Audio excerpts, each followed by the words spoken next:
السلام عليكم ورحمة الله وبركاته. الحمد لله رب العالمين والعاقبة للمتقين والصلاة والسلام على أشرف الأنبياء والمرسلين نبينا محمد وعلى آله وصحبه أجمعين ومن تبعهم بإحسان إلى يوم الدين، أما بعد. عن حذيفة رضي الله عنه قال: سمعت رسول الله صلى الله عليه وسلم يقول: لا يدخل الجنة نمام، أخرجه مسلم۔ حذیفہ رضی اللہ عنہ سے روایت ہے، میں نے رسول اکرم صلی اللہ علیہ وسلم کو فرماتے ہوئے سنا کہ چغل خور جنت میں داخل نہیں ہوگا۔ اور ابن عباس رضی اللہ عنہما سے روایت ہے، مر رسول اللہ صلی اللہ علیہ وسلم علی بقبرین، نبی کریم صلی اللہ علیہ وسلم کا گزر دو قبروں سے ہوا۔ فقال اما انہما لیعذبان وما یعذبان فی کبیر، ان دونوں کو قبر میں عذاب دیا جا رہا ہے، وما یعذبان فی کبیر، اور ایسے کاموں پر نہیں جن سے وہ بچ نہیں سکتے تھے۔ اما احدہما فکان یمشی بالنمیمۃ واما الآخر فکان لا یستتر من بولہ، متفق علیہ۔ ان دونوں کو جو قبر میں عذاب ہو رہا ہے، ان میں سے ایک آدمی چغلی کیا کرتا تھا اور دوسرا آدمی پیشاب کے قطروں سے، پیشاب کے چھینٹوں سے بچا نہیں کرتا تھا۔ ابن مسعود رضی اللہ عنہما سے روایت ہے، نبی کریم صلی اللہ علیہ وسلم نے فرمایا: الا انبئکم ما العضہ ہی النمیمہ القالۃ بین الناس، اخرجہ مسلم۔ رسول اللہ صلی اللہ علیہ وسلم نے فرمایا، کیا تم لوگوں کو اضحیٰ کیا چیز ہے اس کے بارے میں نہ بتاؤں؟ اللہ کے نبی نے کہا، ہی النمیمۃ، یہ چغل خوری ہے، یعنی لوگوں کے درمیان باتوں کو پھیلاتے ہوئے پھرنا۔ دیکھیے، اسلام ایک پاکیزہ مذہب ہے۔ اسلام جہاں پاکیزہ تعلیمات کو دیتا ہے، وہاں مسلمانوں کو بھی پاکیزہ ان تعلیمات پر عمل کرنے کا بھی حکم دیتا ہے۔ اور اسلام ایک امن و شانتی والا مذہب ہے۔ اسلام کبھی یہ نہیں چاہتا کہ آپس میں فتنے فساد کرتے رہو، لڑائی جھگڑے کرتے رہو، ایسے حرکتیں کرو جس کی وجہ سے لوگوں کے درمیان فتنہ فساد ہو جائے، لوگ فتنے میں پڑ جائے۔ تو ان تمام چیزوں کو اللہ رب العالمین نے بہت بڑا جرم قرار دیا۔ ان میں سے ایک چغل خوری بھی ہے، جہاں غیبت سے منع کیا، جاسوسی منع کیا، بدگمانی سے منع کیا، وہاں چغل خوری سے بھی اللہ کے نبی صلی اللہ علیہ وسلم نے اور اللہ رب العالمین نے منع کیا ہے۔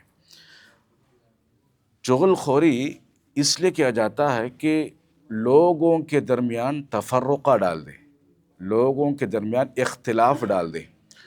جو دوستی ہے اس کو دشمنی میں تبدیل کرنے کے لیے، جو صلہ رحمی کرتا ہے اس کو صلہ رحمی سے دور کرنے کے لیے، جو رشتوں کو جوڑتا ہے اسے رشتوں سے دور ہٹانے کے لیے، آپس میں فتنے فساد ڈالنے کے لیے، آپس میں بغض، عداوت، دشمنی پیدا کرنے کے لیے یہ چغل خوری کا استعمال کیا جاتا ہے، جبکہ یہ کرنا صحیح نہیں ہے۔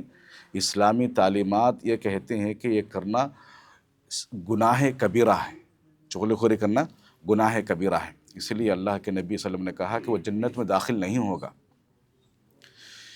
دیکھیے، مردوں کے مقابلے میں یہ چغل خوری کی عادت خواتین میں زیادہ رہتی ہے، خواتین میں زیادہ رہتی ہے، جبکہ خواتین کو بھی اللہ رب العالمین سے ڈرنا چاہیے، اللہ رب العالمین کا تقوی، پرہیزگاری اختیار کرنا چاہیے، کیونکہ خواتین کے اندر زیادہ کام نہیں رہتا ہے۔ وہ صبح سویرے 8، 9، 10 بجے تک کام سے فارغ ہو جاتی ہیں، تو پھر وہ ایسے ہی کسی عورت کے ساتھ مل لیے وہ شروع ہو جاتے ہیں، آپا کیا سالن بنائے، کیا کھائے، کیا پیے، بچے چلے گئے کیا، کب آتے، پھر تمہارے انہوں چلے گئے کیا، اجی آپا تمہارے کو معلوم کیا، بول کے شروع ہو جاتے۔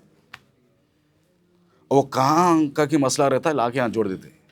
اب چلتے رہتا ہے سلسلہ ہے، پارٹ 1 پارٹ 2 پارٹ 3 چلتے رہتا. آج ختم نہیں ہوا تو پھر کل صبح پھر شروع آتے. یہ بالکل غلط ہے. اس کے اندر اللہ رب العالمین کی گھروں کے اندر اللہ کی برکت چلی جاتی ہے، اللہ کی رحمت چلی جاتی ہے. اور خاص کر مردوں کے مقابلے میں عورتوں کے پاس زیادہ وقت رہتا ہے. وہ اپنے اوقات کو ذکر و اذکار میں لگائیں. آپ کے پاس وقت زیادہ رہتا ہے، نوافل میں زیادہ لگائیں. ایسے عورتوں کے پاس ماہانہ جو ہے کچھ ایسے ایام ہوتے ہیں جن میں وہ نہ نماز پڑھ سکتی ہیں، نہ روزہ رکھ سکتی ہیں، نہ قرآن کی تلاوت کر سکتی ہیں. جب یہ ایام سے فارغ ہو جاتی ہیں تو آپ کے پاس کیا ہے، وقت زیادہ اللہ رب العالمین کے لگانا چاہیے، اللہ رب العالمین کے ذکر میں لگانا چاہیے. تو یہ چغل خوری ایسی بیماری ہے، یہ مردوں کے مقابلے میں عورتوں میں زیادہ پائی جاتی ہے، اور جس کی وجہ سے کیا عورت اپنے نیک اعمال پورے برباد کرتے جاتی ہے. اسی کی سنگین کی وجہ سے، یہی سنگینی اور اسی نزاکت کی وجہ سے اللہ کے نبی صلی اللہ علیہ وسلم نے کہا کہ وہ جنت میں داخل نہیں ہوگا. تو یہاں پر بتانا یہ ہے کہ وہ ہمیشہ ہمیشہ کے لیے جنت نہیں جائے گا، ایسی بات نہیں ہے. صرف اس آدمی کے لیے جنت حرام ہے جو اللہ کے ساتھ شرک کرتا ہے. انہ من یشرک باللہ فقد حرم اللہ علیہ الجنہ. جو اللہ کے ساتھ کسی اور کو شریک ٹھہرائے گا اس کے لیے جنت حرام ہے، اس کے لیے جنت حرام ہے اور جہنم اس کا ٹھکانہ ہے. لیکن جو جنت میں نہیں جائے گا، اللہ کے نبی صلی اللہ علیہ وسلم نے کہا کہ ہمیشہ کے لیے نہیں. جو وہ غلطی کیا نا، اس غلطی کی سزا بھگتنے کے بعد پھر اللہ تعالیٰ اسے جنت میں ڈالے گا. تو اسی لیے انسان کو ان تمام بیماریوں کی نزاکت کو سمجھنا چاہیے. جیسے غیبت ہے، جاسوسی ہے، بدگمانی ہے. بدگمانی بھی ایک بہت بڑی بیماری ہے. اس سے بھی کیا انسان کے درمیان اس کی زندگی میں گھر کا ماحول، معاشرے کا ماحول فتنے میں پڑ جاتا ہے اس کی وجہ سے.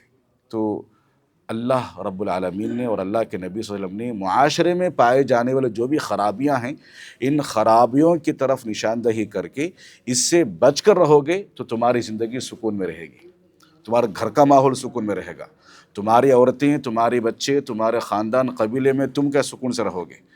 ورنہ فتنے، فساد، لڑائی جھگڑے کا باعث بنو گے. اسی لیے انسان کو چاہیے کہ ان تمام چیزوں سے دور رہیں. اور چغل خوری کیا ہوتا ہے کہ لوگوں کے درمیان فتنہ فساد پھیلانے کے لیے ادھر کی باتیں ادھر، ادھر کی باتیں ادھر لگانے والوں کو کہتے ہیں. ان تمام چیزوں سے ہمیں اپنے آپ کو بچانا چاہیے. اللہ رب العالمین سے دعا ہے کہ رب العالمین مجھے اور آپ کو کہی سنی باتوں پر عمل پیرا ہونے کی توفیق عطا فرمائے. اور چغل خوری جیسی ایک بری چیز ہے، برے اخلاق میں سے ہے، ان تمام چیزوں سے اپنے آپ کی حفاظت کرنے کی توفیق عطا فرمائے. آمین. السلام علیکم ورحمۃ اللہ وبرکاتہ.